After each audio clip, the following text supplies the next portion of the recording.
Subscribe करने के बाद घंटा बजाएं ताकि आप दूसरा अपडेट घंटा भी मिस ना करें।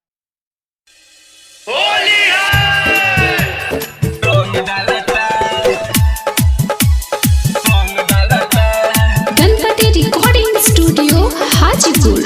डीजे नीरज बाबू कल्याणी। जब से भइल जवान त गुमान हो गइल, होली खेले लाई त जवान हो गइल। जब से भइल जवान त गुमान हो गइल, होली खेले लाई त जवान हो गइल। लाला का पियर का रंग से आन डालता, लाजोई बलाजो पही रंग डालता, लाजोई बलाजो पही रंग डालता, लाजोई बलाजो पही रंग डालता, लाजोई बलाजो पही रंग डालता, रंग डालता, रंग डालता, रंग डालता, रंग डालता।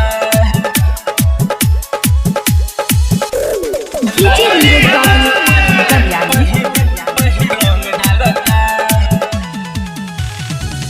500 हजार नहीं चाहिए करा न मोरी, होली खेले खातिर बेनी घूमतिया घंघरी।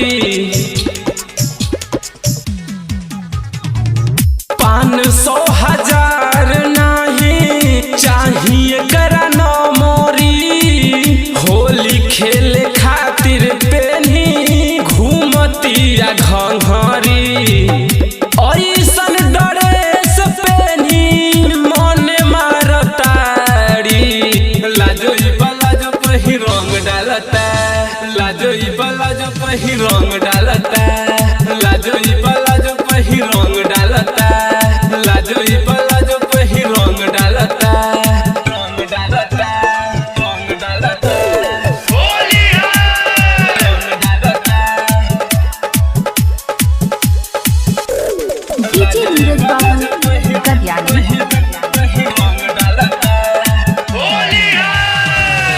ऐसन कपड़ा पहनी जदी तो होली में, दीपक नितेश रंग डालिए कर चोली में।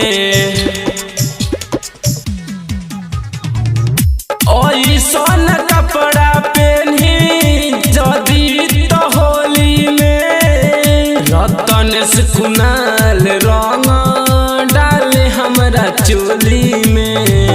राइटर रूपेश रोशन जंग झाड़ता, लाजोई बलाजो पही रंग डालता, लाजोई बलाजो पही रंग डालता, लाजोई बलाजो पही रंग डालता।